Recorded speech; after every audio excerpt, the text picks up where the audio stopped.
Salut! Aujourd'hui, nous allons parler d'isométrie du plan. Voilà, c'est-à-dire on va essayer d'étudier un peu les différentes isométries dans un plan. Voilà. Et en grand A, nous allons commencer d'abord par présenter ces différentes isométries-là. En grand 1, la première isométrie qu'on va étudier, ce sera une translation. C'est-à-dire ici, on va prendre deux points du plan. Est-ce que vous voyez? On met ici soit M et N, deux points du plan. Voilà. Ici, on travaille dans le plan, deux points du plan. Et on prend F, une transformation. F, une transformation.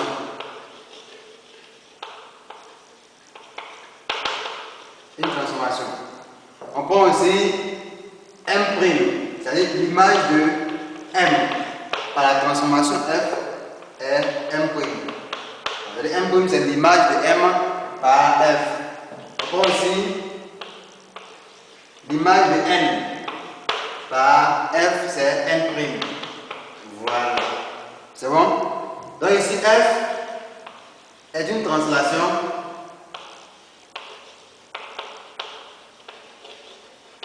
F est une translation équivaut à dire que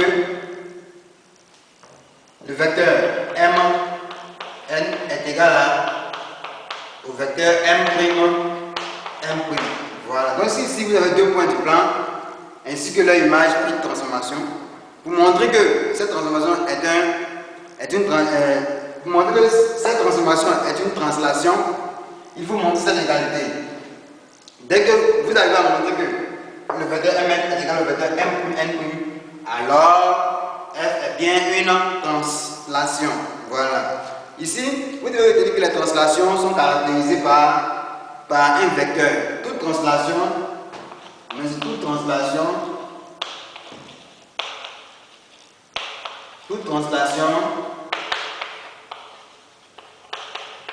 est caractérisée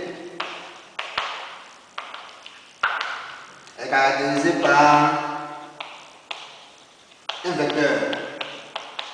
Voilà, donc toute translation est caractérisée par son vecteur de translation fait. Voilà, et puis si vous devez retenir ici que la translation n'admet pas de point invariant. Voilà, c'est-à-dire que tous les points du plan ont une image qui est autre que ce point-là. Voilà, donc ici on met la translation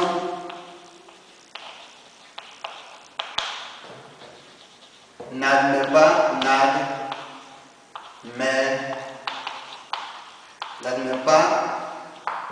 de point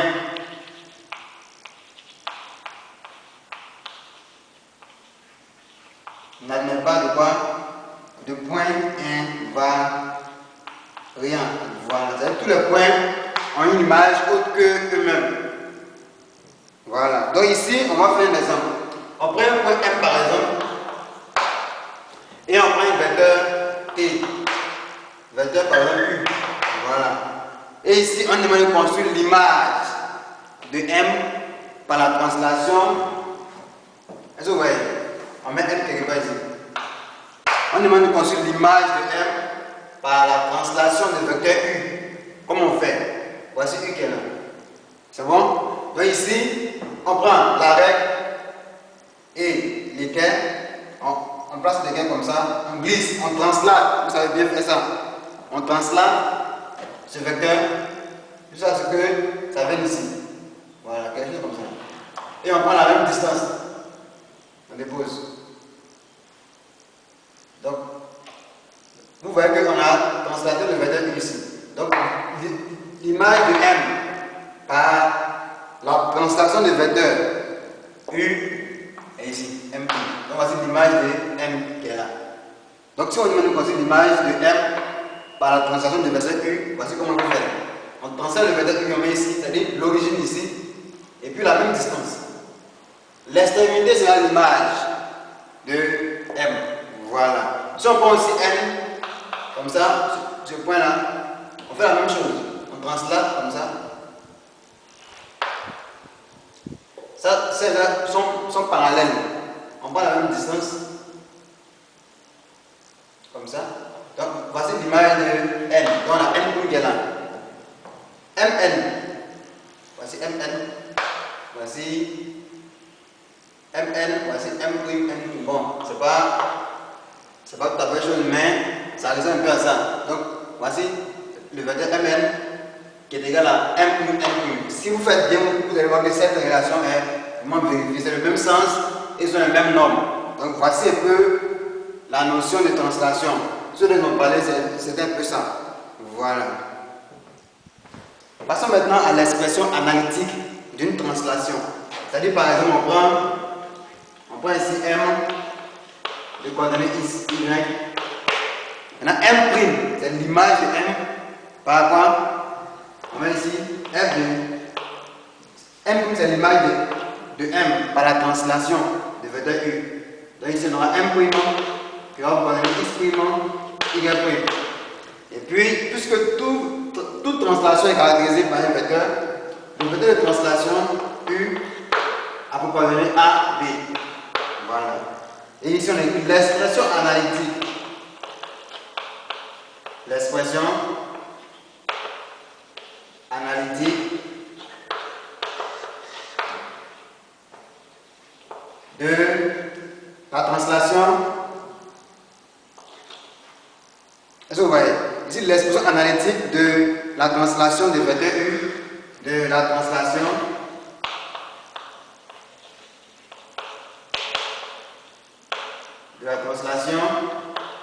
de vecteur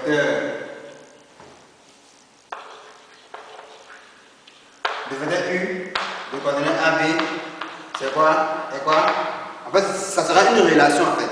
C'est une relation entre les coordonnées de X' et puis de X. Donc ici on aura ça.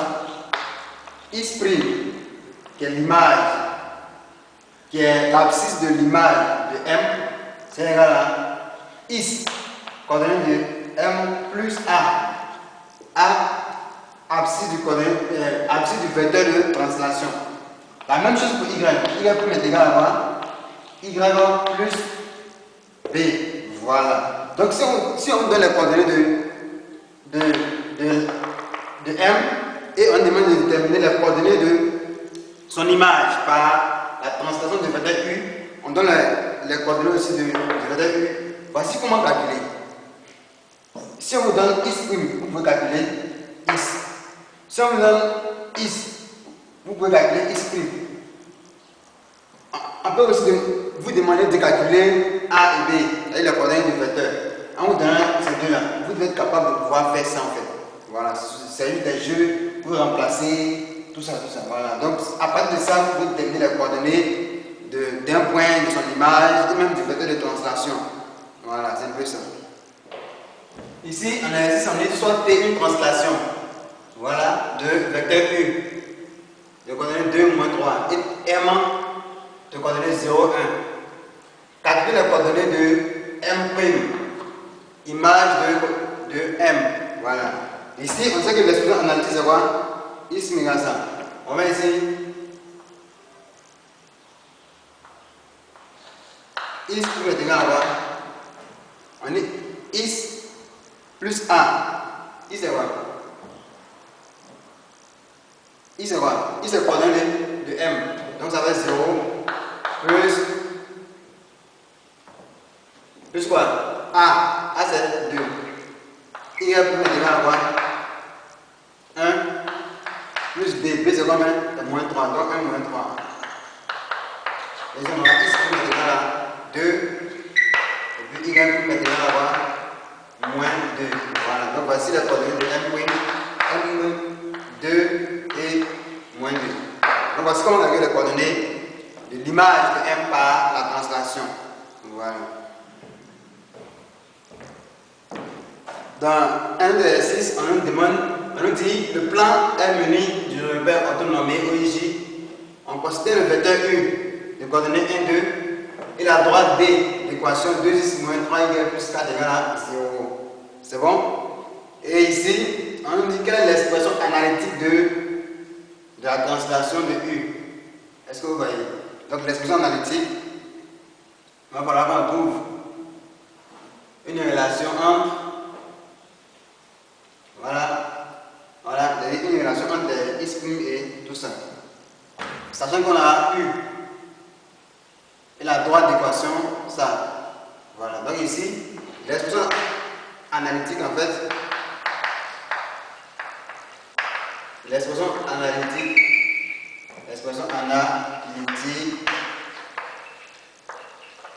de la translation de vecteur U, c'est quoi? X' est égal à quoi? I, c'est-à-dire X' est égal à l'image de notre point, coordonnée de l'image de notre point. X' est égal à X plus 1, et puis Y' est égal à quoi? Y plus 2. Voilà. Donc voici un peu l'expression analytique de notre constellation ici. Voilà. Donc c'est la deuxième question, nous dit soit D', l'image de D par la translation de vecteur U. Voilà. Et puis on demande de déterminer une équation cartésienne de D', sachant qu'on a l'équation de D. Donc nous on va se servir de l'expression analytique qu'on vient de déterminer tout à l'heure. Si vous vous souvenez, on a X' est égal à X plus 1, et puis Y' est égal à quoi? Y plus 2. Voilà, nous on va se servir de ça pour travailler. Donc ça, on va appeler ça 1, on appelle ici 2. Nous on met 1 implique que 2x', c'est-à-dire on multiplie tout par 2.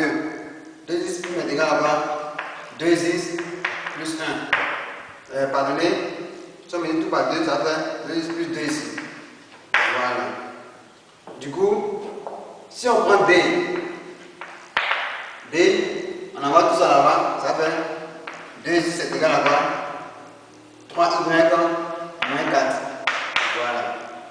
Donc si on remplace dans 1, donc mesure 1 encore, 1 va nous donner maintenant 2x' est égal à 2x, on remplace par sa valeur qui est là. Donc ça fait 3y moins 4 plus 2. Voilà. Ça fait 2x' est égal à quoi? Moins 4 plus 2, ça fait moins 2. Donc 3y moins 2. Ça c'est 2x'. On va maintenant chercher y. Où? Dans ici. Donc on met ici 2 implique quoi? Que y est égal à y' moins 2. Voilà, y' moins 2. Donc si on envoie d'abord dans 1 va nous donner quoi? 2x' est égal à 3 facteur de y' moins 2. Excusez-moi. 2x' est égal à 3y. Oui. Y est égal à y' moins 2 encore. Donc ici on aura 2x' est égal à 3y'. 3 fois ça fait 6 moins 6 moins 2. Ça fait 3y' moins 8. Donc si on met tout ensemble, ça fait notre D'. On aura pour équation cartésienne 2x' moins 3y' plus 8 est bien à 0. Donc voici un peu l'équation cartésienne de notre D'. 2x' moins 3y' plus 8 est égal à 0. C'est une équation qui doit contenir seulement que x' et y'. Voilà, c'est un peu ça. Ici en grand 2, on va voir symétrie orthogonale. C'est quoi une symétrie orthogonale? Est-ce que vous voyez? On va prendre par exemple un point M du plan. On prend un axe D par exemple. Voilà un axe D. Et on demande de construire l'image de M par la symétrie orthogonale d'axe D. Comment on construit? Voici l'axe, voici M. On va projeter M de façon perpendiculaire. Est-ce que vous voyez? Donc voilà que cette droite-là soit perpendiculaire ici. Donc si vous voulez, vous prenez l'équerre et il faut que l'équerre tourne comme ça. Voilà. L'angle droit de l'équerre doit être ici.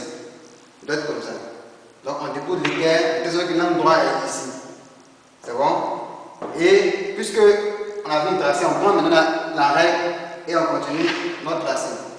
Voilà, c'est pas totalement droit, hein, mais on a ça comme ça. Donc ça c'est perpendiculaire à ça. C'est ça la particularité de symétrie orthogonale. Voilà, la notion de orthogonale, c'est perpendiculaire. Donc, on va prendre maintenant la même distance qui est là et on va voir ici. Donc, voici M'. Donc, voici comment on construit l'image d'un point par la symétrie orthogonale d'as D. C'est bon? Donc, ici, la symétrie orthogonale, c'est une isométrie aussi. Voilà, mais ici, les points invariants, c'est-à-dire les points dont leur image c'est eux-mêmes, ce sont les points qui sont sur l'axe. Est-ce que vous voyez? Voilà, donc les points invariants sont les points qui sont situés sur l'axe de symétrie. Donc on va écrire ici les points invariants. Les points invariants sont les points situés sur quoi? Sur D. Voilà, sur l'axe de symétrie. Sur l'axe de symétrie D. Voilà, sur l'axe de symétrie. Ici on appelle ça D. Voilà, donc ça, c'est un peu ça pour les symétries orthogonales. Voilà. Ici, passons dès à présent à des expressions analytiques. Est-ce que vous voyez? L'expression analytique de symétrie particulière, c'est-à-dire la symétrie comme ça. La symétrie comme ça, on ne peut pas donner son expression analytique. Mais on peut, dans un repère, en fonction de sa position, on peut donner des expressions analytiques particulières en fait. Donc ici, on va prendre d'abord D qui est l'axe de symétrie. On suppose que D est parallèle. D est parallèle à qui? D est parallèle à l'axe de l'abscisse. Est-ce que vous voyez? Donc D est parallèle à qui? À OX. OX c'est quoi? C'est l'axe des abscisses. C'est bon? Ou bien on peut mettre OI. Voilà. C'est-à-dire on prend un repère OIJ comme ça. On prend OIJ comme ça. OIJ, voici I. Voici J. Donc on dit D est parallèle à l'axe de qui? À l'axe des abscisses. Donc on peut mettre D quelque part ici. Voici D ici, qui est parallèle à l'axe des abscisses. Donc si on prend le point M ici, le point M' sera quelque part en bas ici. Voilà. Maintenant, nous on va déterminer l'expression analytique qui va nous permettre de déterminer les coordonnées de M ou bien de M'. Donc ici on dit l'expression analytique, on va appeler ça EA. L'expression analytique est Is'. Vous allez voir que Is', est-ce que vous voyez? Ici, la note D a pour équation Y égale à B. Voilà, c'est-à-dire D a pour équation Y égale à B. Voilà, B c'est ici. Voilà. C'est bon? Du coup, ici Is', vous allez voir que Is' et Is auront le même abscisse. Parce qu'ils sont sur, quand on la projette comme ça, on tombe sur le même point. Donc Is' est bien égal à Is. Voilà. Maintenant Y', c'est égal à moins Y plus 2B. C'est-à-dire on peut coordonner de Y fait moins plus 2 fois B. B c'est Y égale à B de D. Voilà, c'est l'équation en fait de la note D. Donc lorsque notre D est parallèle à l'axe des abscisses, voici l'expression analytique, c'est EA. Bon, nous on a besoin d'appeler ça EA. Donc l'équation analytique de notre symétrie orthogonale ici sera Is' est égal à Is. C'est bon? Et puis Y' est égal à moins B plus 2A. Voilà. On va dans le cas où D est parallèle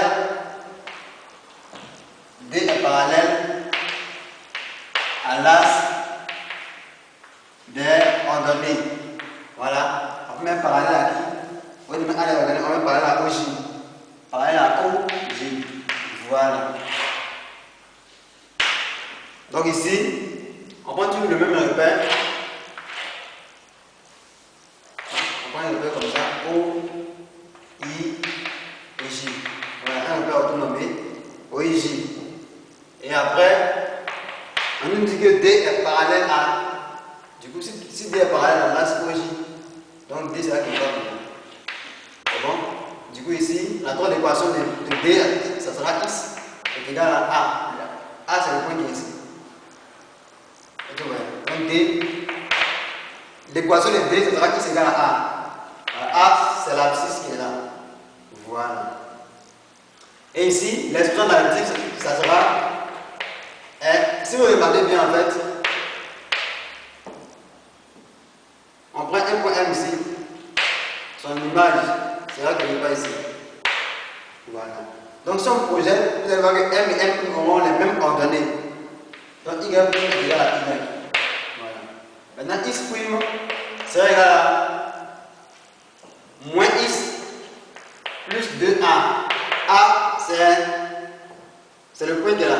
Voilà. C'est l'équation de notre D. D en proportion X égale à A. C'est ce A-là qu'on prend.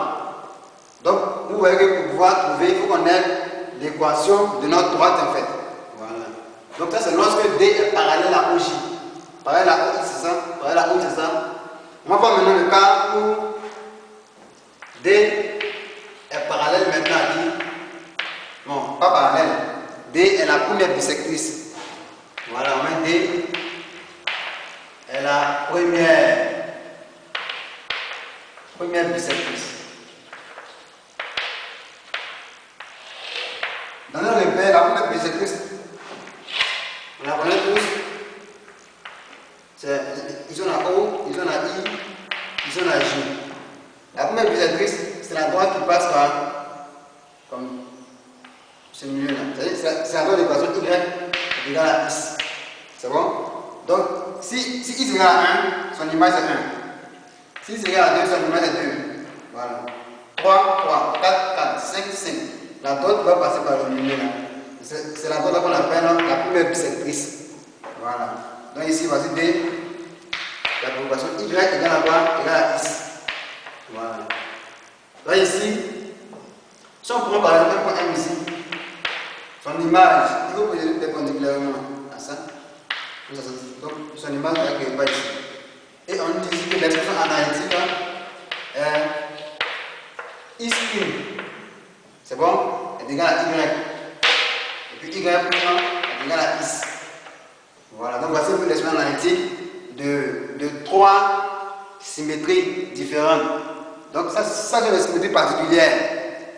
Donc si vous êtes en face d'un exercice où vous avez affaire à ce genre de choses, voici comment se défendre en fait. Voilà, on va faire des exercices, retenir simplement les formules et avec ça, je pense que vous allez faire des merveilles.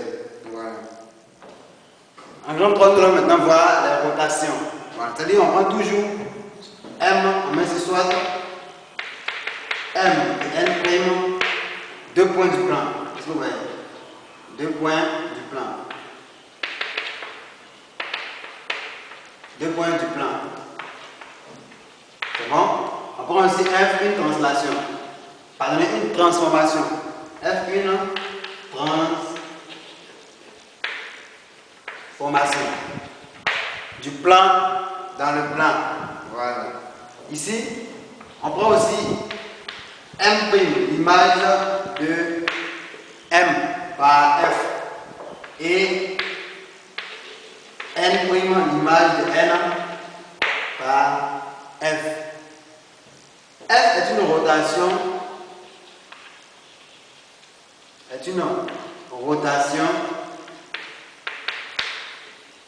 Si et seulement si, ça veut dire si et seulement si. Si et seulement si quoi? La distance M, N est égale à la distance M', N'. Et l'angle formé par les vecteurs Mn et M', N' est égal à un angle A. Est-ce que vous voyez? Voilà. Et ici on va dire que la rotation a pour angle l'angle qu'on a trouvé ici. Est-ce que vous voyez? Donc ici, une rotation est caractérisée par son centre. Parce que pour faire une rotation, il faut que tu sois dans un point, sur un point, pardonnez. Donc ici, la rotation a pour caractéristique son centre et puis son angle. Donc on va écrire ça. Une rotation est caractérisée par est caractérisée. Une rotation est caractérisée par son centre et son angle. Voilà. C'est bon? Et puis ici aussi, vous devez retenir certaines choses concernant le point invariant. Ici, le seul point invariant d'une rotation, ça sera son centre. Voilà. Donc ici, on va mettre le seul point invariant. Le seul point invariant. Le seul point invariant d'une rotation est son centre. Voilà. Donc ici vous allez voir que on aura, si on a un point M ici, on a le centre par exemple O, on a un point M ici. Est-ce que vous voyez? Et on peut construire l'image de M par la rotation de centre O et d'angle PC2. C'est bon? Donc vous allez voir que si le point est ici, on va tracer d'abord comme ça. Et puis normal, on prend le rapporteur, on dépose. Puis c'est 90 degrés. Donc on dépose 90 degrés, c'est là qu'il est ici. Donc voici M point. Donc on a construit comme ça l'image de M par la rotation de centre O et d'angle PC2. Voilà. Donc voici un peu comment construire l'image d'un point par une rotation. Voilà. Passons dès à présent à la deuxième partie de notre chapitre, c'est-à-dire composer d'isométrie. Ici, on va essayer de composer, on va essayer de composer des isométries en fait. Et en grand 1, on a composé de deux translations. Est-ce que vous voyez? Donc, on prend ici deux translations. C'est bon? On prend ici d'abord deux vecteurs, soit U et V.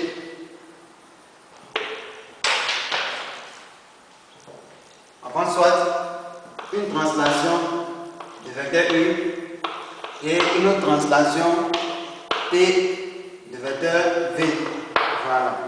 Et ici, translation de U rond. C'est-à-dire on compose translation de V, c'est égal à quoi? C'est égal à la translation de vecteur U plus V. Donc ici, lorsqu'on compose deux translations, on obtient une translation, mais cette fois-ci, de vecteur U plus V. Est-ce que vous voyez? Donc on va écrire ça en français. La composée de deux translations de vecteur U et V, c'est quoi? Et une translation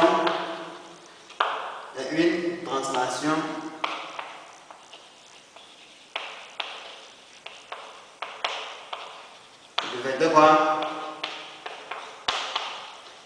De vecteur U plus V.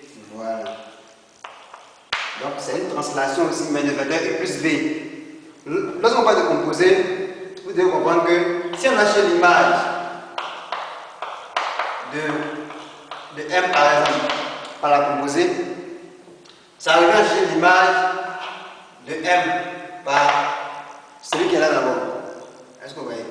Et puis, ce qu'on obtient, donc ici ça va être translation de U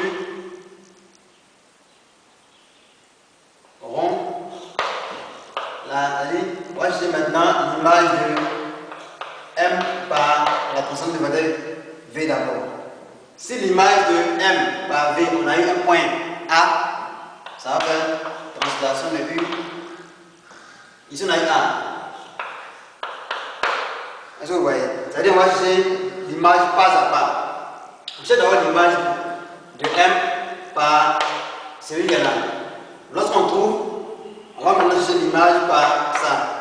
Donc, c'est ce qu'on appelle composé. Donc, si ici, on a par exemple M, est là, et puis on a le vecteur ici, le vecteur V qui est quelque part ici. Voilà. L'image de M à la composée, en fait, d'abord on cherche d'abord l'image, ça fait rond. L'image de M par la translation de vecteur V d'abord. Voici V. Donc on prend comme ça, on translate. Voici. Ici, M'. Donc voici l'image de M par. Ça c'est U. Donc voici V ici. Voici V. On translate comme ça. Voici M', l'image de M par qui? Par V. Voilà. Donc, ici on obtient M'. Donc on va maintenant chercher l'image de M' par U. Voici M', l'image de M' par U. On a ici. Bon, on suppose qu'on va tracer un peu U comme ça. Donc U, on a ici. Et puis on va tracer le vecteur parallèle de même longueur que U. Donc ça va qu'il n'y a pas ici. Et ça, on va appeler ça M1. Donc l'image de M' par la translation de vecteur U, ça sera M1. Du coup, voici comment on obtient l'image d'un point par la composée. Et d'abord par ce qui est là, le point qu'on trouve maintenant, on cherche l'image par ce qui est là. On va pas à pas quoi. Même si c'est 10, on va pas à pas. Donc c'est ce qu'on appelle composé en fait. Voilà.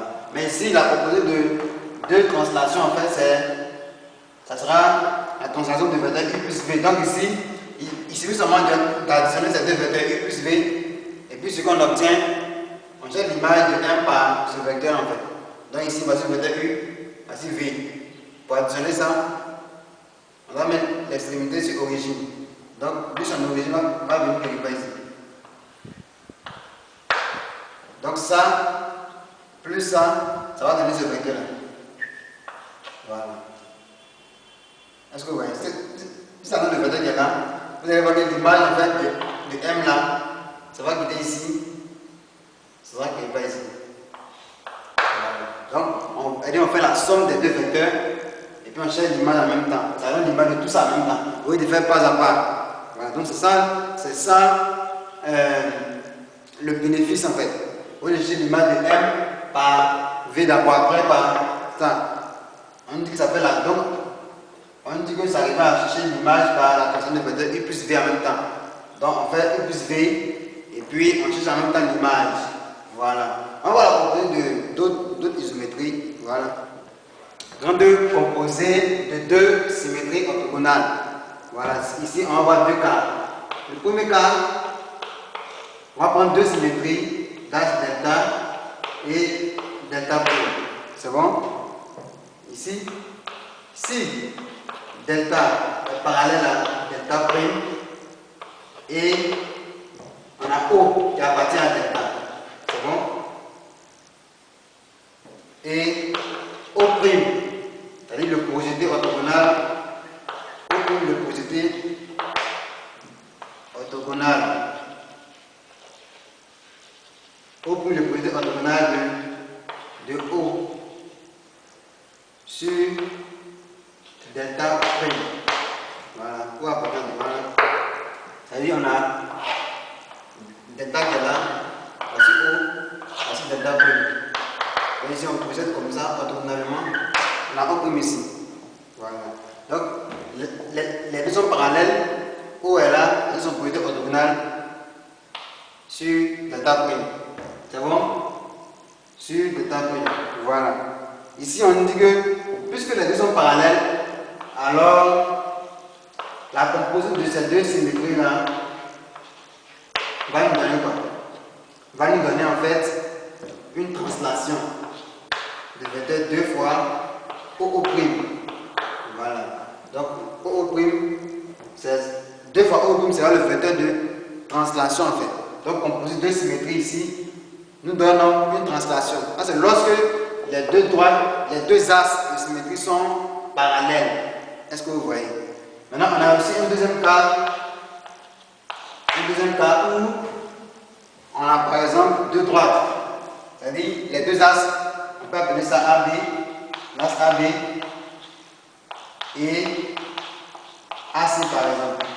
Ici, on voit bien que ces deux sont séquentes en quoi? Les deux ont A en commun. Est-ce que vous voyez? Donc, si on a tracé les deux, si A est ici, B est ici, et puis C est quelque part ici, AB, ça sera comme ça. AC, ça sera quelque chose comme ça. Donc, vous voyez que les deux droites sont comment? Sont séquentes en A. Voilà. Donc, lorsque les deux angles de symétrie sont séquentes en A et B sont séquentes en quoi? En A. Voilà. A et B sont séquentes en A. Voilà. Est-ce que vous voyez? Donc, lorsque les deux sont séquentes en A, qu'est-ce qu'on aura ici? On aura la composée en fait de la symétrie d'axe AB. Et puis la symétrie d'axe AC va nous donner une rotation. Est-ce que vous voyez? Une rotation de centre A et d'angle. Deux fois la mesure formée par les deux vecteurs. AC d'abord et puis AB. AC, AB. Voilà. Donc lorsque les deux droites sont parallèles, voilà, les deux angles de symétrie sont parallèles, on obtient une translation des vecteurs deux fois O'. Mais lorsque les deux droites en fait sont séquentes en un point, on obtient une rotation de centre A et d'angle deux fois le vecteur formé, l'angle formé par les vecteurs AC et AB. Voilà, donc c'est un peu ça concernant la composée de deux symétries orthogonales.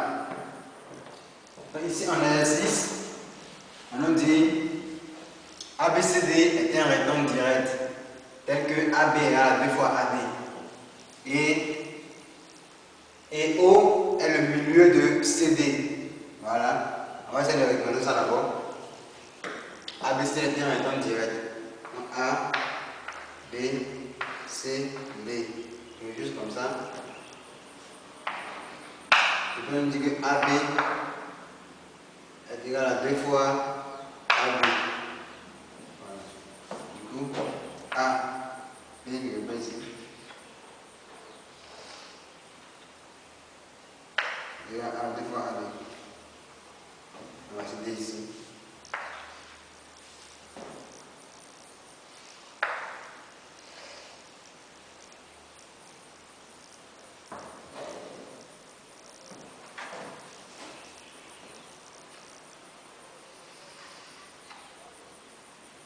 A, B, C, D. Ok. Donc c'est direct.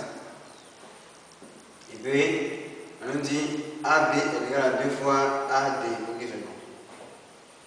Et O est le milieu de CD. Quoi O? O est le milieu de CD. CD. Détermine la nature et les éléments caractéristiques des transformations suivantes. Ici, on nous dit la symétrie d'axe OA.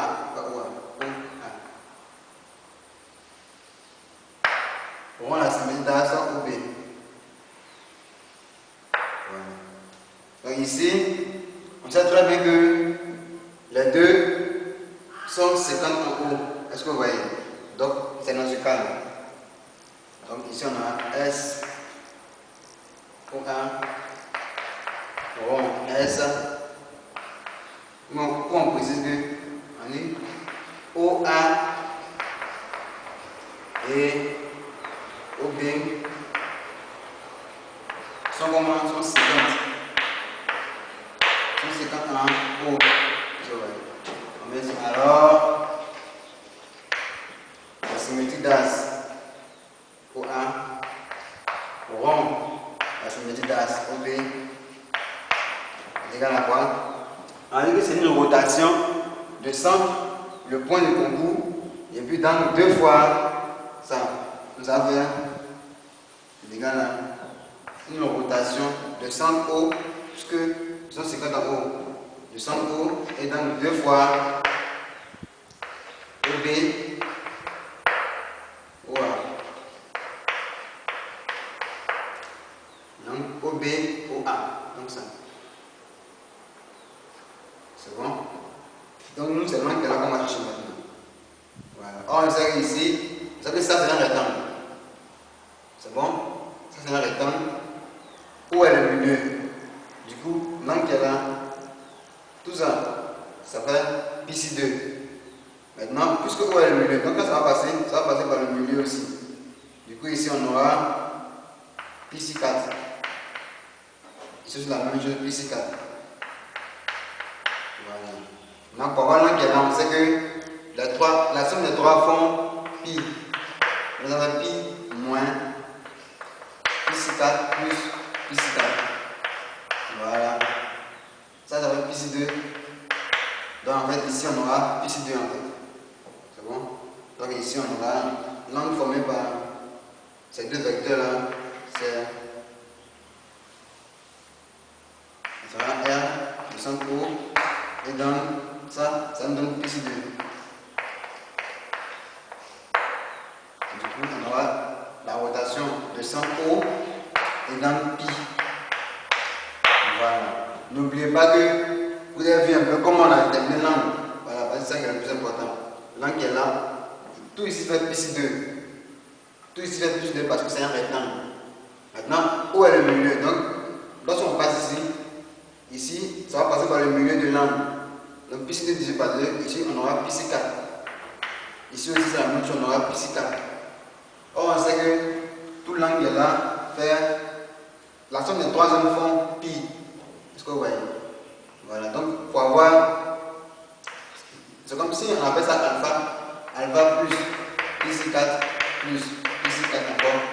Pi sur 4 plus alpha nous donne pi. Voilà. Donc alpha maintenant c'est égal à quoi? Pi moins, ça va être pi sur 4 plus pi sur 4, ça va être pi sur 2. Voilà, nous avons pi moins tout ça, moins pi sur 2. Ça nous donne bien pi sur 2. Voilà, donc nous c'est l'angle qu'on a déterminé pi sur 2. Pi sur 2. 2 fois pi sur 2, c'est égal à pi. Voilà, donc c'est un peu ça. Maintenant, on a aussi oublié de remarquer aussi le sens. On est OB, OA. Donc on va comme ça. On va comme ça. C'est le sens indirect. Puisque ça, c'est le sens de l'aiguille d'une montre. Est-ce que vous voyez? Donc le sens de l'aiguille d'une montre, c'est le sens indirect. Donc ici, il y a un moins. Donc on met ici moins. Et on met ici moins. Voilà. Est-ce que vous voyez? Donc voici un peu comment déterminer les éléments caractéristiques de cette composée. Voilà. Après ça, on nous demande de chercher la composée de SOA rond SOD. Voilà, donc ici, on va voir OA et OD. Est-ce que vous voyez? Ici, voici OD, et ici on a OA. Voilà. OA, OD, on sait que les deux sont 50 en bas, en haut. Voilà. Donc ici OA et OD sont 50 en haut. Et comme les deux sont 50 en haut, la symétrie en haut va nous donner quoi? SOA rond. C'est ce que j'en dis ici. Hein? On dit ici A, B et AC sont 50 en A. Alors, c'est une rotation. Donc comme les deux doigts sont 50, ça sera une rotation de centre O, et donc deux fois on dit AB. On dit AC d'abord. Donc celui qui est ici d'abord avant ça.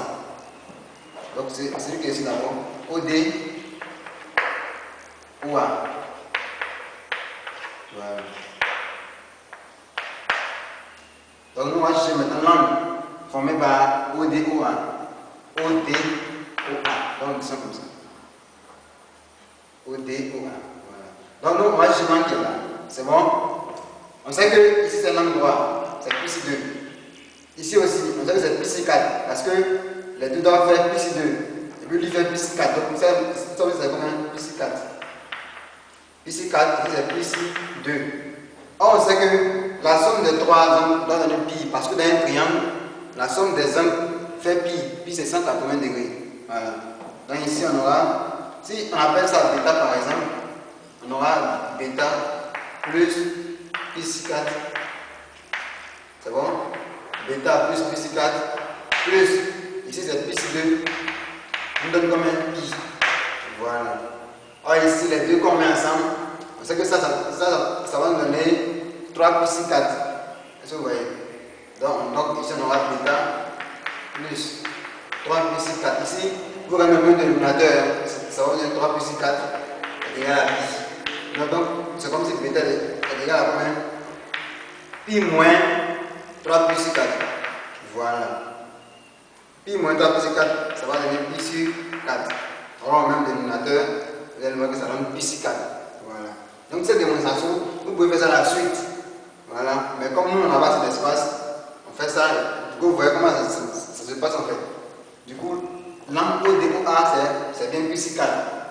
Donc, ça va donner O 2 fois pi sur 4. Voilà. Ça va donner ici. Le centre O est d'angle pi sur 2. Donc, ici, on a la symétrie d'as OA rond.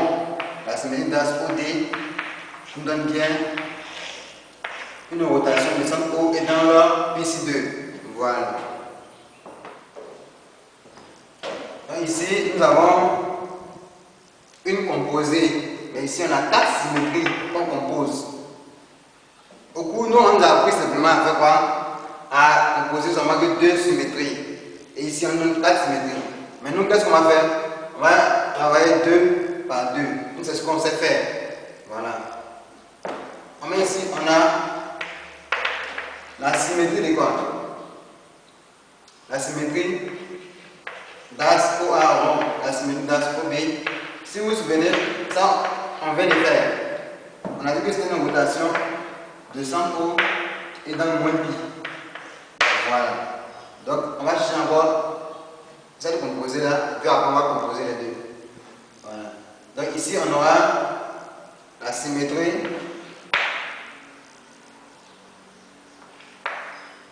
OC rond SOC rond SOD. Voilà. Ici, en fait, qu'est-ce que ça va nous donner?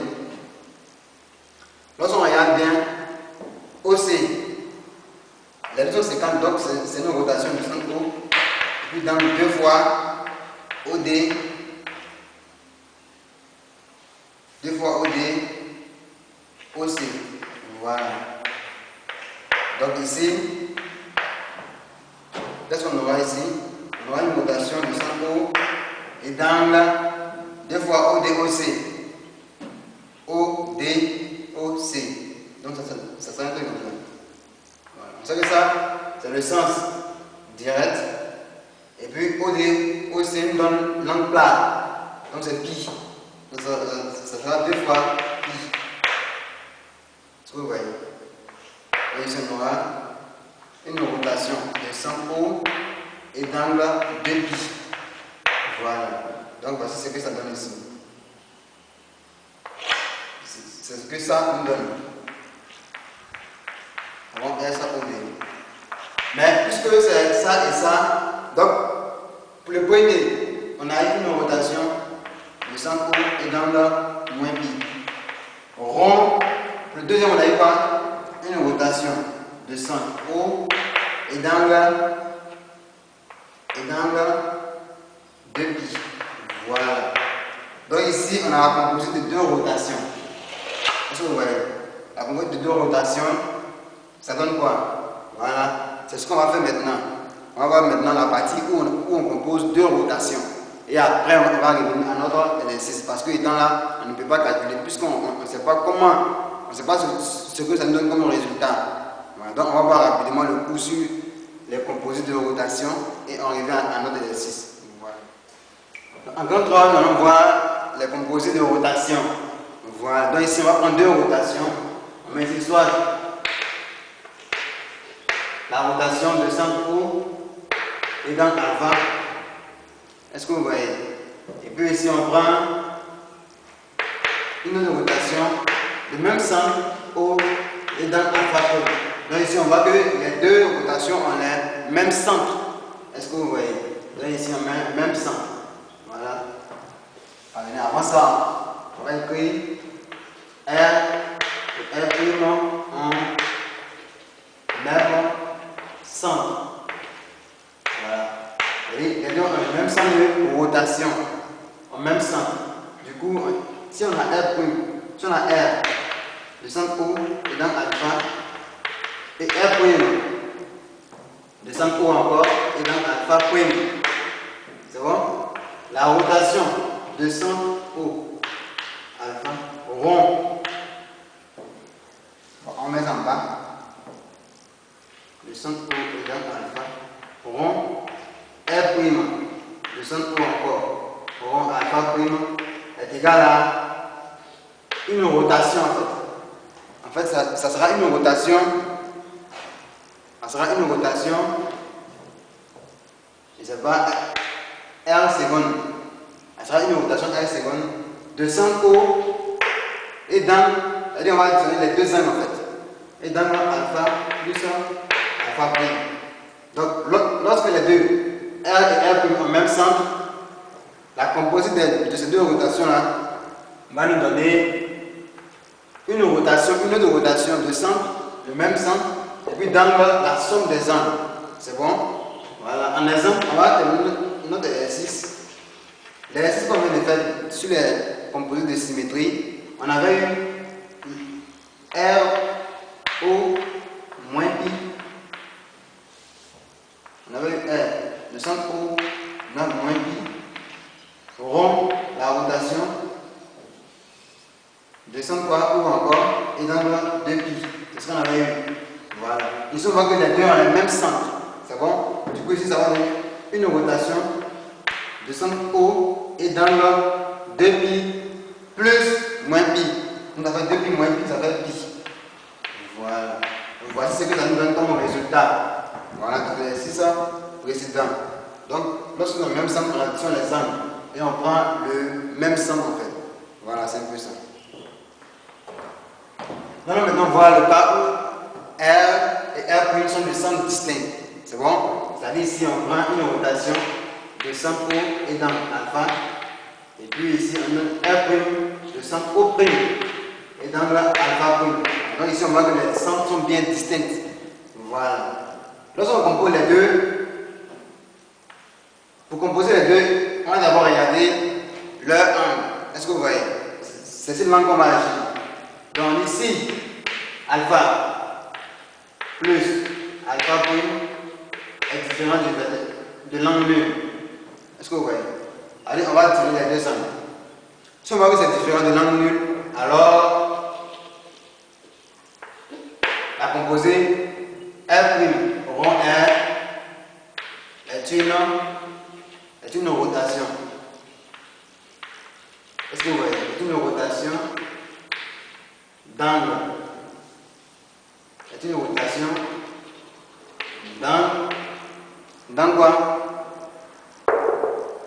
Dans alpha plus alpha prime.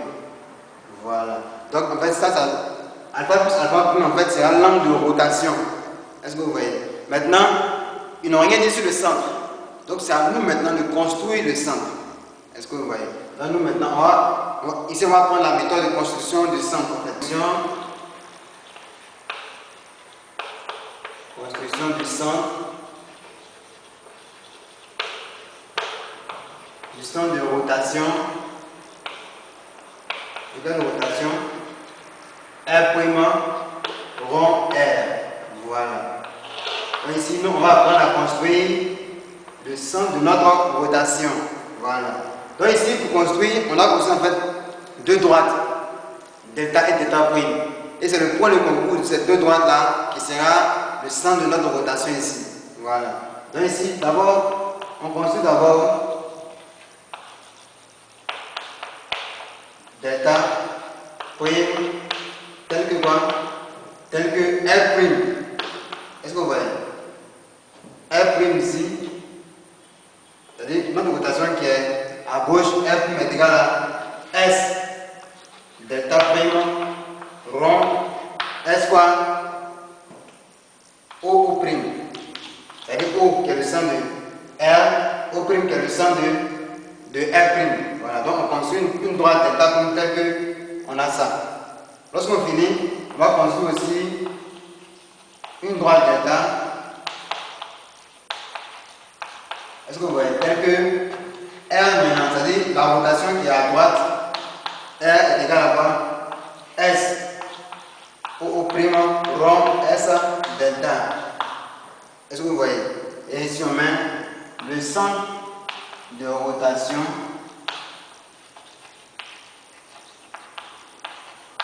R, le point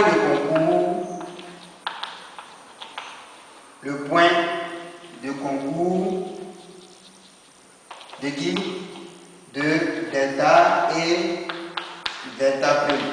Voilà. Donc en fait, le centre de rotation sera le point de concours de ces deux droites là. Donc c'est à nous maintenant de savoir bien construire delta prime et on regarde un peu où les deux droites se coupent. C'est ce point là qui sera le centre de rotation. Avec bien sûr comme angle alpha plus alpha prime. Voilà. Donc on va faire un exercice pratique pour nous permettre de comprendre ça. On dit ABCD est un carré de sens O et de sens direct. On va d'abord construire ça. ABCD est un carré comme ça. Voilà, vous suppose que ça c'est un carré.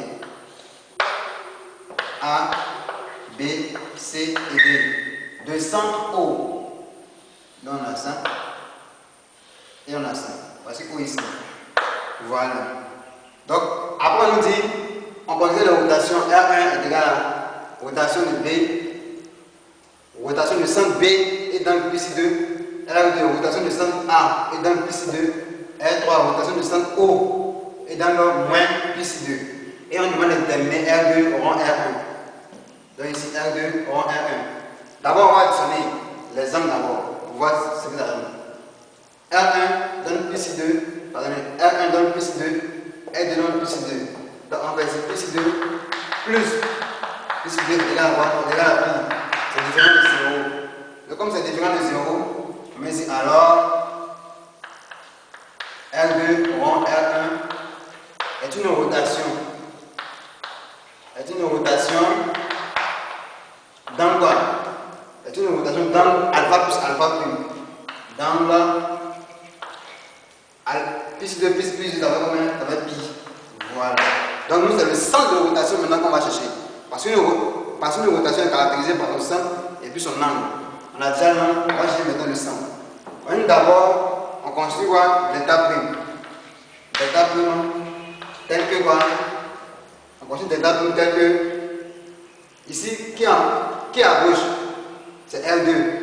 Donc tel que R2 est égal à quoi? Symétrie d'axe delta prime rond à symétrie d'axe. On dit OO prime. Les deux points que les rotations ont en commun. Donc c'est quoi? R2. Pour R2 c'est A. Pour R1 c'est quoi? C'est B. Donc c'est la note AB. Voilà. Donc ça c'est R2 est égal à S delta prime rond S AB. Ici, nous on cherche à construire delta prime. Voilà. Mais si on se souvient bien dans la composite de deux symétries, on a dit que lorsqu'on compose deux symétries et qu'on obtient une rotation, ça veut dire que les deux symétries sont séquentes. Ça veut dire que les deux droites, les deux axes en fait sont séquentes en un point. Donc ça, on va bien écrire L2 pour voir. L2 en fait c'est R de centre A et dans Pi 2. Ça c'est L2 qui est égal à S, toujours S de prime rond S AB. Voilà. Donc ici, si les deux, leur composé donne une rotation, c'est que les deux axes en fait sont séquentes en un point qui est le centre de rotation. Du coup, delta prime et puis AB sont séquentes en A déjà. Ça, c'est ce qu'on sait. C'est bon? Maintenant, concernant l'angle. Si vous vous souvenez, on a dit que c'est le point de concours qui est le centre. Et puis l'angle, en fait, c'est deux fois quoi? L'angle formé par les deux vecteurs. Est-ce que vous voyez? Donc on prend d'abord ça AB. Et puis on prend un vecteur directeur de delta prime. Est-ce que vous voyez? Comme delta prime c'est en un seul point, on peut écrire vecteur delta prime. Mais on prend un vecteur directeur. C'est-à-dire si delta prime va comme ça, c'est un autre qui est là. On prend un vecteur qui est sur delta prime. Voilà. Donc on prend ici U. Voilà. Est-ce que vous voyez?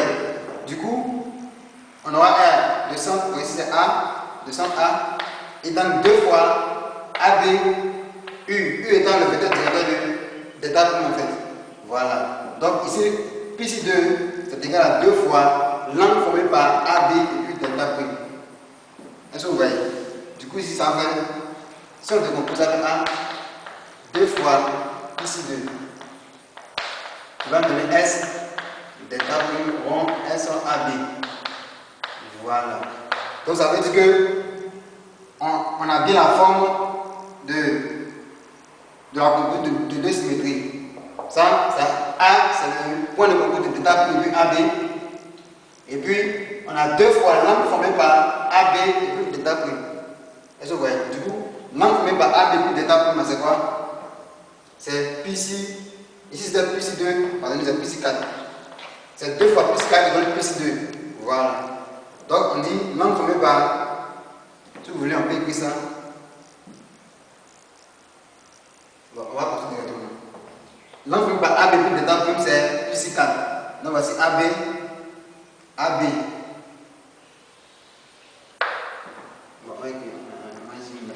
Mesure de AB. Et puis U.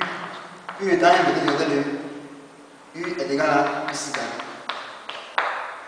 Ils ont posé que U, vecteur directeur de D, de d'état prime. Voilà.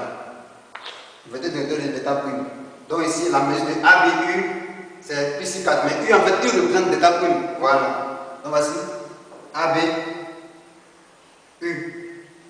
Voici AB. AB, U, fait combien? Pi 4. Donc ici, on aura, on dit 200 A. Le point de composite c'est A. Donc on est ici. C'est ici que c'est passé. AB, U, pi 4. Vous savez tout ici fait combien? Pi 2. Le milieu, quand on divise en 2, ici on a pi 4. Donc voici notre vecteur pi 4 qui est pas ici. Or, U représente delta prime. Du coup, delta prime, c'est la scène droite. Voilà. Delta prime, c'est la droite qui est là. Voici delta prime. Tranquille. Est-ce que vous voyez? Voilà. Ici, en fait, on va maintenant construire delta. On a construit delta prime. On va maintenant construire delta tel que. Ici, on a dit R2. Est-ce que vous voyez? On a dit R2, donc on va mettre du R1. Tel que R1 est égal à S AB, c'est ce qu'on dit. On dit R est égal à S.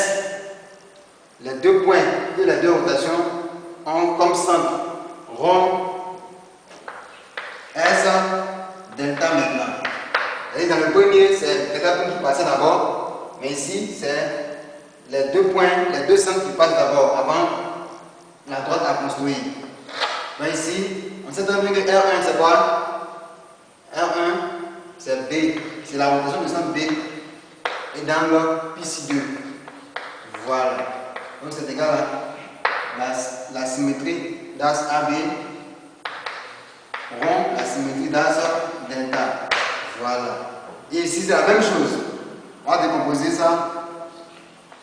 Ça fait B avec 2 fois pi 4. 2 fois pi 4. Est égal à symétrie d'axe AB rond symétrie d'axe delta. Donc la composite de deux symétries donne une rotation lorsque les deux ont un point en commun. Donc ici les deux auront B en commun. Est-ce que vous voyez? Les deux ont B en commun. Et puis on a dit que ici ça donnait 2 fois la mesure formée, la mesure de l'angle formé par ces deux axes. Est-ce que vous voyez? Donc si on a 2 fois pi 4, ça veut dire que la mesure de l'angle formé par ces deux axes, c'est pi 4. Puisqu'on a dit que c'est 2 fois l'angle formé par les deux axes. Est-ce que vous voyez? Du coup ici, si on prend V comme un vecteur directeur de delta, ici on aura une mesure de. On écrit d'abord, donc on aura une mesure de V AB qui va nous donner par mesure de VAB. Bon, l'angle parfois n'est pas obligé. Mesure de VAB va nous donner plus 4. C'est plus 4 ici.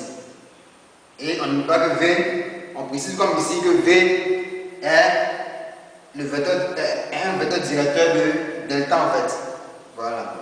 Donc ici on a V, AB qui donne plus 4. Et c'est V qu'ils ont en commun. Le centre c'est B. Voici AB. On nous dit V. Voici AB. On nous dit V plus 4. V, AB donne plus 4. C'est bon? Donc voici AB. On va chercher la position de V. Voilà. Ou c'est où on peut placer V pour qu'on ait plus 4. Toujours dans le sens direct comme ça. Sens direct. Voilà. On voit bien que ici, tout ici fait combien? Ici 2. D'ici à ici, il y avait plus 4. Et puis c'est le sens direct. Du coup, ici on a bien plus 4. Si on a plus 4 ici, et puis ça, c'est bien AB. Est-ce que vous voyez? C'est AB ici. C'est AB. Si on prolonge ça, vous allez voir que d'ici à ici, c'est bien plus 4. Et puis ça, c'est AB. Donc voici bien notre V sera sur cette droite. Notre V sera ici. Ça va comme ça. V sera comme ça. Parce que V sera sur cette droite. Donc vous allez bien voir que la droite en fait, elle sera delta. Puisque V, c'est le vecteur directeur de D. Ça représente D en fait. Voilà. Donc ici on a V, AB. Donc voici AB qui est là, voici V. Donc on a bien notre plus 4. C'est bon? Si on a plus 4 ici, si on a plus 4 là, ça veut dire que ça c'est quoi? C'est delta. Voilà. Donc voici delta. Voici delta prime. On a dit que le centre de rotation est le point de concours de delta et delta prime. Or delta, voici delta prime. Le point de concours c'est où? Est-ce que vous voyez?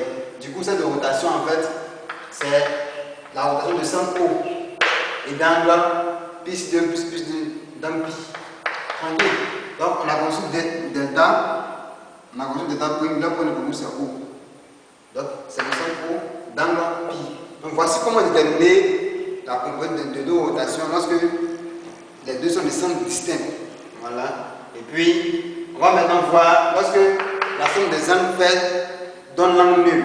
Voilà. On va voir dans ce cas-là, qu'est-ce qu'on obtient. Voilà. On va maintenant voir l'autre cas. On dit si alpha plus alpha prime est égal à l'angle nul. Est-ce que vous voyez? Ici, quelle est la conclusion qu'on peut tirer? Dès que c'est l'angle nul, on met ici alors R prime rond R est une rotation. Est une translation. Est une translation. Donc, lorsque alpha prime est différent de 0, on obtient une rotation. Et lorsque c'est égal à 0, c'est égal à l'angle nul, on obtient bien une translation. Voilà. Or, on sait qu'une translation est caractérisée par quoi? Par son vecteur. Donc ici, nous on va apprendre, puisque nous n'avons rien dit sur le vecteur, nous on va apprendre à construire, à déterminer le vecteur de translation. Est-ce que vous voyez? Donc ici on met détermination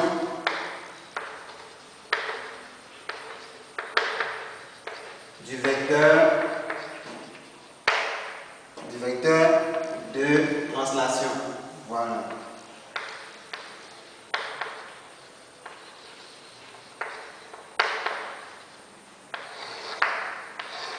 Voilà. Ici, en fait, il faut retenir que le vecteur de translation, on va noter ça par exemple U qui est égal à. Ici, on sait que c'est la composée de R prime rond R. C'est bon? Donc ici, on va prendre le centre de celui qui est à droite ici. Donc U, ça sera le vecteur O oméga. Voilà. Est-ce que vous voyez? Donc O oméga. O, c'est le centre de celui qui est en deuxième position ici. Oméga, on met ici tel que oméga, c'est l'image de O. Est-ce que vous voyez? Oméga, en fait, c'est l'image de O par la composite des deux. C'est bon? Or, on sait que O, c'est le centre de R. Du coup, ici, Et puis on sait aussi que les rotations ont pour point invariant leur centre. Donc O sera invariant par R. Donc l'image de O par R, c'est O lui-même, parce que O est le centre de R. Donc ici on aura R', tout ça, ça va faire O, ça va faire R', O. Voilà. Donc ici, il suffit seulement de chercher l'image de O par l'autre rotation. Et on obtient, le point qu'on va obtenir, ça sera oméga. Voilà. Donc voici comment on détermine le vecteur de translation. On va faire un exercice pratique pour mieux comprendre. Ici, on prend toujours le même exercice. On va reprendre notre schéma. Voilà, ligne AB, CD. Voici le centre O qui est là. Voilà. Et on demande de déterminer R3 rond R1. R3 qui a pour centre O et dans moins plus 2. Et puis R1 qui a pour centre B et dans plus 2. Donc lorsqu'on additionne les deux angles, on obtient plus 2 moins plus 2. Ça donne bien 0. Donc ici la somme fait 0. Donc ici on va mettre alors cette composée en fait est une translation. Voilà, est une translation. On va déterminer maintenant le vecteur de translation. Le vecteur de translation en fait c'est le vecteur U est égal à, on dit, celui qui est en deuxième position, on prend son centre. Qui est en deuxième position? R1. Son centre c'est B. Donc on aura B oméga. Voilà. Voici le vecteur de translation. Maintenant, on dit tel que oméga est égal à l'image du point qui est là. R' rond R. Non, pardon, ici c'est R3 rond R1. L'image de B par R3 rond R1. Or R1, son centre c'est B. Est-ce que vous voyez? Du coup, ici on aura oméga qui sera égal à R3 B. Parce que R1 B donne B. Puisque B est le centre de R1, donc on aura R3 B. Or R3 c'est quoi? R3 c'est la rotation du centre O et d'angle moins plus 2. C'est bon? Donc O est là. On cherche l'image de B. Voici B. Voilà. Donc on part d'ici. B et on dit moins plus 2. Si on va comme ça, c'est le centre de l'aiguille d'une montre. Donc ce sera bien notre plus 2. Et puis ça sera moins plus 2 même. Voilà. Ici c'est un angle droit. Donc ici on aura moins plus 2. C'est bon? Or on sait que la distance d'ici, c'est égal à la distance qui est là. Du coup l'image de B par R3, ça sera quoi? Ça sera le point A. Puisque quand on quitte ici, on tombe ici. Voilà. Et puis la distance qui est là, c'est égal à la distance qui est là. Donc l'image de B par R3, ça sera A. Donc on met ici A. Est-ce que vous voyez? Mais c'est alors le vecteur de translation est quoi?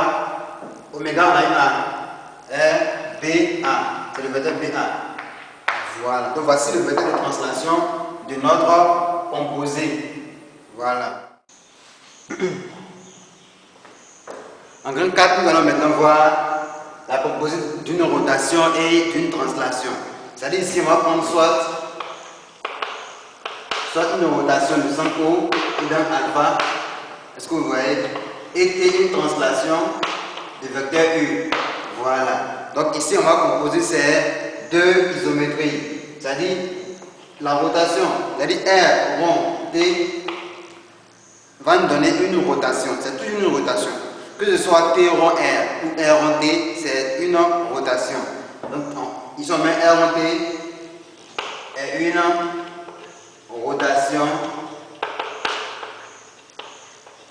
d'angle, alpha. Voilà, d'angle alpha. Mais vous savez que une rotation est caractérisée par son angle et son centre. Voilà, donc ici on a une angle, mais on n'a pas d'information sur son centre. Donc ici, ils vont nous apprendre à construire le centre de cette rotation. Voilà, donc ici on met construction du centre. Comment construire le centre? Construction du centre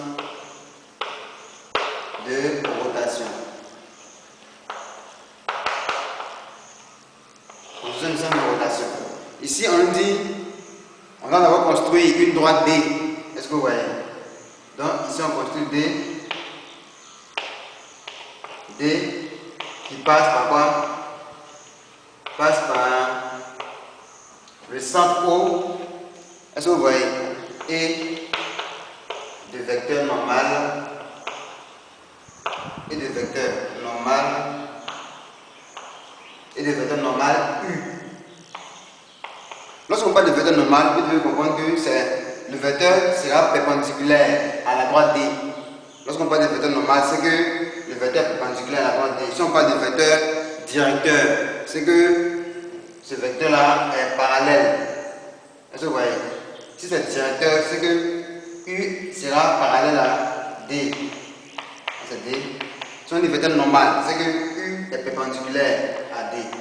Voilà. Donc ici on dit D passe par O. Donc si O est là, D passe par O et de vecteur normal U.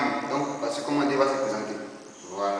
Donc on représente d'abord cette droite D. C'est-à-dire on va d'abord tracer la droite D telle que D passe par O et de vecteur normal U. C'est bon? Après ça maintenant on va construire. Pour pouvoir construire le centre, on a toujours construit deux droites delta et delta prime. Est-ce que vous voyez? Dans le cadre d'une rotation. On construit deux droites delta et delta prime telles que on a maintenant leur point de concours. Le point de concours de delta et delta prime sera le centre de rotation. Le centre de rotation. Donc ici on va ici construire delta prime tel que quoi? On dit R rond T. R rond T. Tel que R est égal à S delta prime rond S D. Alors D qu'on a tracé ici. Voilà. Donc D, pour tracer D c'est facile. On trace D d'abord avant de commencer. Donc on construit et après on construit delta prime tel que la rotation est égale à la composite de ces deux symétries. On n'oublie pas cette delta prime avant D. Voilà. Et ici, on construit encore delta maintenant, tel que cette fois-ci T, la translation est égale à quoi? S, D maintenant ici, rond S, delta. Voilà. Donc, le point de concours, ici on met le centre de rotation. Le centre de rotation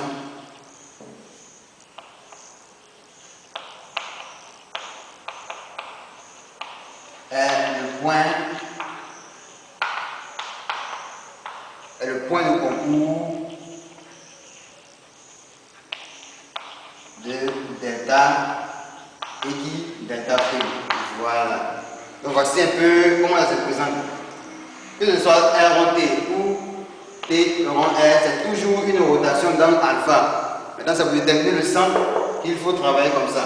On trace toujours D, après ça on construit delta prime tel que le premier qui est là. Si c'était T qui était ici, c'est T, on allait mettre ici d'abord. Donc comme c'est ça, le premier R est égal à symétrie de delta prime d'abord rond S D. Après maintenant, pour construire D, ça va faire le deuxième ici.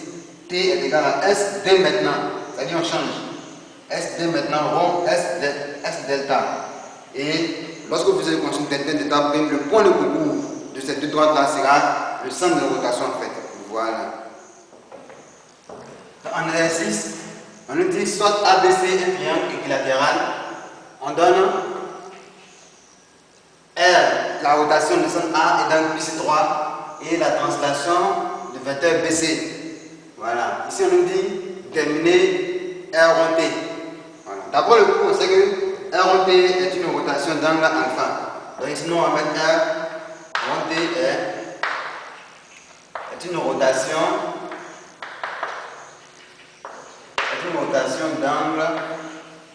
d'angle quoi? PC3 ici. Voilà. Mais c'est très bien qu'une rotation est caractérisée par son centre et puis son angle. Ici on a l'angle, on va nous chercher à déterminer le centre. Voilà. Donc ici on met déterminant le centre de la rotation. C'est quelle rotation? la rotation R en D. Voilà. Ici, on va d'abord construire le triangle ABC. On est un triangle équilatéral. Voilà, donc on suppose qu'un triangle équilatéral comme ça. Voilà. On dit ABC, donc on met A ici, B ici, puis C. Sens direct. Voilà. On nous dit, pour construire, on a d'abord construit la droite D qui passe par le centre de rotation. Où c'est le centre de rotation? Ici, notre centre de rotation c'est A. Donc, qui passe par A et de vecteur normal U. Vecteur normal U, ça veut dire quoi? Ça veut dire que U est perpendiculaire à qui? À la droite D. Voilà. Donc, il passe par A et perpendiculaire à BC. C'est BC qui est notre vecteur ici. C'est BC qui est notre U. Donc, l'intérieur équilatéral, on sait qu'on aura quelque chose comme ça. Et ça va passer par le milieu. Perpendiculaire, ça va passer par le milieu. Voilà, donc voici D.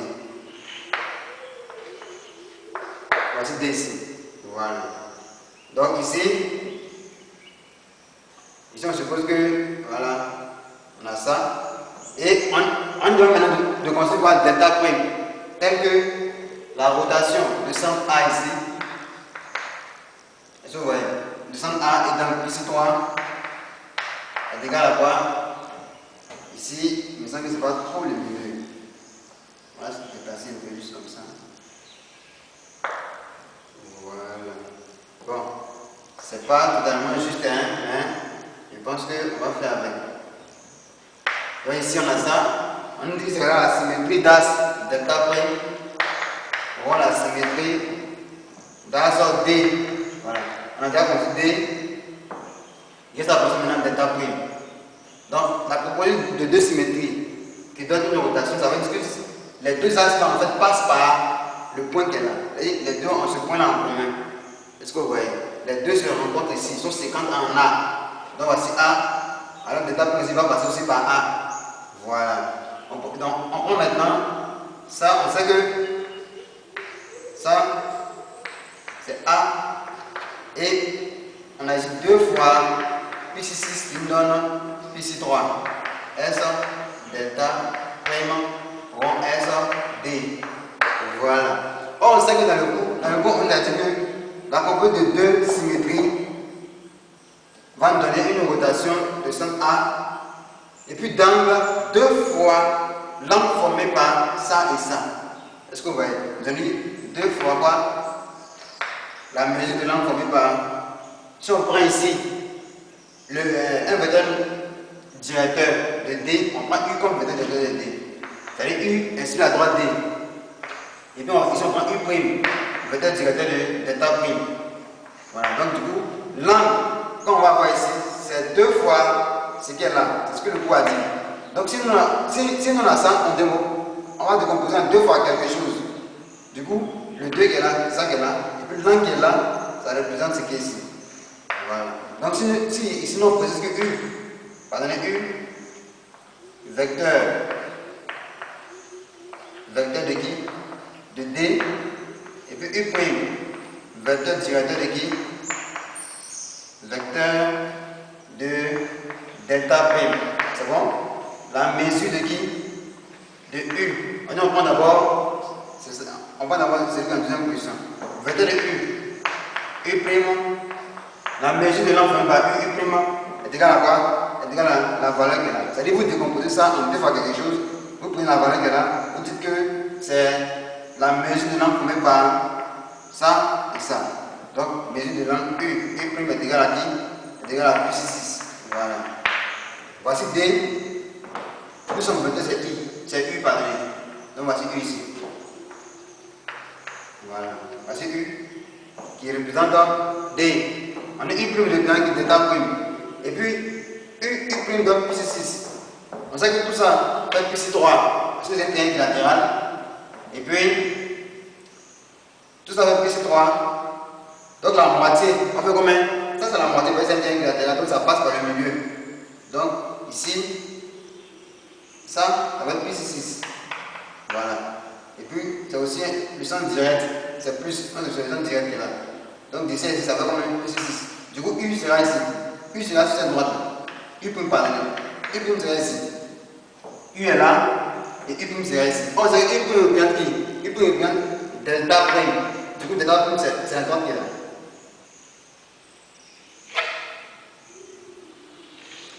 Delta prime, c'est la droite AC.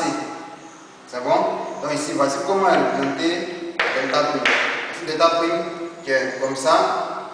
Et voici D qui est là. Voilà. On va maintenant rester à déterminer qui? Notre delta maintenant. Et on va prendre le point de concours comme le centre de rotation. Donc, lorsqu'on prend ici, on dit de construire delta tel que quoi? La translation, ici notre translation BC est égale à quoi? Est égale à la proposition de la symétrie, l'axe D, rond, S, delta. Voilà. Or, c'est que lorsqu'on compose deux symétries et on obtient une translation, ça veut dire que les deux, donc D est parallèle à qui? À delta. Ça, c'est ce qu'on sait déjà. Donc voici D sera parallèle à delta. Maintenant, en plus de ça, on sait que le vecteur qui est là, en fait, ça représente deux fois le. C'est-à-dire, on va prendre un point ici. Est-ce que vous voyez? On prend par exemple un point. On sait qu'on a déjà A qui appartient à D. Donc, A appartient à D. C'est bon? Maintenant, on va chercher son projeté orthogonal sur delta. On met soit A' sont projetés orthogonal sur qui? Sur delta. Voilà. C'est bon? Et on sait que normalement dans le cours on a dit que S, D, rond S, delta prime. Si on prend un point A ici, on prend un point A ici, comme projet orthogonal ça, on obtient la translation de vecteur deux fois AA', si vous vous souvenez. Voilà, c'est ce que le cours a dit. Le cours dit on obtient deux fois AA'. Du coup, BC qui est là en fait, c'est égal à quoi? C'est égal à deux fois AA'. Donc ils ont même BC en fait égal à quoi? Deux fois AA'. C'est bon? Or nous on veut AA'. Donc AA' c'est égal à quoi? Un demi de qui? Un demi de BC. Voilà. A' est égal à un demi de BC. Donc, si A est égal à 1 demi de BC, où est BC? Voici BC. Voilà la moitié de BC ici. Voici 1 demi de BC ici. Voici 1 demi de BC. Maintenant, nous on dit AA' est égal à 1 demi de BC. J'espère que vous avez suivi la démonstration. Parce qu'on va effacer, puisque on doit construire tout ça. Donc on va effacer, on va donner seulement que ça. Mais vous voyez la démonstration, c'est comme ça que vous devez faire. Vous dites que ça est parallèle, A appartient à D. On prend soit A', son projeté orthogonal sur delta. Et puisque c'est le projeté orthogonal, la composite de la symétrie va donner deux fois AA'. Or ici, on a rien BC. Du coup, c'est BC qui est égal à quoi? Deux fois AA' et on dit AA'. Voilà. Donc on va effacer ici. Voilà, on retire seulement que le résultat. Donc, BC de A à A'. On prend le même sens, la même direction, la même norme. Donc ici on dit, voici un demi de BC. C'est bon? Donc si on translate, ça va venir ici. Voilà. BC, quelque chose comme ça. Voilà. Donc vous voyez que c'est le même sens, la même direction. Les deux sont parallèles. Tu vois bien, les deux sont parallèles. Voilà. Hein? Donc A' sera ici. Est-ce que vous voyez? A' sera ici. Si A' est ici, on nous dit que A' appartient à qui? À delta. Est-ce que vous voyez? Parce qu'on a dit que A' c'est le projeté orthogonal de A sur delta.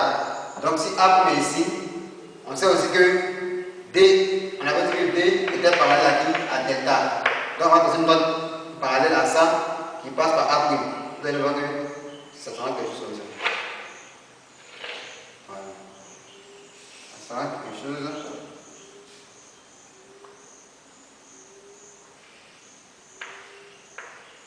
A'. Voilà. Vous voyez ici. Ici on voit très bien que notre droite passe par. Ici c'est.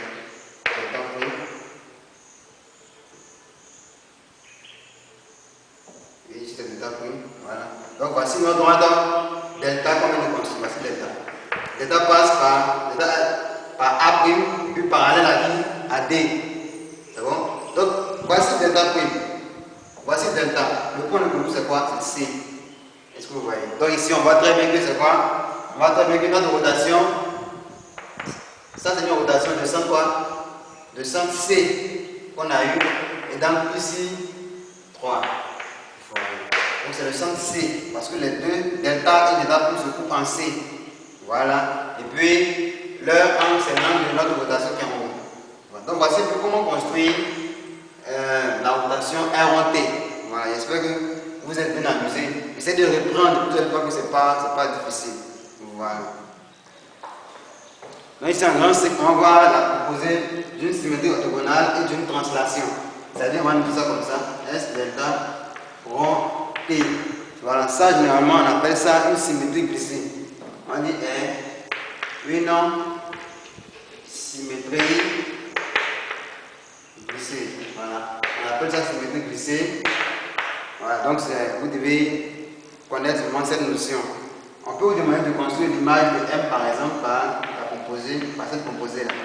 C'est-à-dire non, on veut l'image, on prend ici peut-être U, et on veut l'image de M. Par exemple, un point M qui est quelque part ici. Voici delta. Et on prend un vecteur U comme ça. Voici U ici. Voilà. L delta, ça veut dire qu'on a L delta rond. On va chercher d'abord l'image de M par la translation. Or ça, l'image de M par U, on prend U, on fait tomber ici. Ça fait quelque chose comme ça. Et voici M', qui est l'image de M par U. Après ça, pour avoir l'image par rapport à delta, on va projeter orthogonalement. Donc on projette comme ça. Perpendiculaire ici. On prend la même distance. C'est bon? Du coup, voici. Ça c'est M1. Voilà. Donc pour ça, S delta, ici on a eu M' par U. Maintenant, M'. Lorsqu'on cherche l'image par rapport à la symétrie d'axe delta, on obtient M1. Donc ici c'est égal à M1. Donc l'image de ça l'image de M par cette composée donne M1. Donc voici comment on cherche l'image d'une symétrie glissée. Vous allez voir que normalement M est ici et son image est quelque part. Donc on parle de symétrie glissée. Vous voyez qu'on a glissé un peu pour avoir la symétrie. On a glissé un peu et on a maintenant cherché l'image. On a glissé. Donc on glisse un peu et on va chercher. On glisse un peu, on cherche. Donc c'est cette notion-là qui est appelée symétrie glissée parce que c'est une symétrie, mais d'abord on glisse un peu avant de chercher l'image. Voilà. Donc c'est un peu ce qu'on avait prévu pour vous concernant l'isométrie du plan. J'espère que ça vous a plu. Voilà, merci de nous suivre et à très bientôt.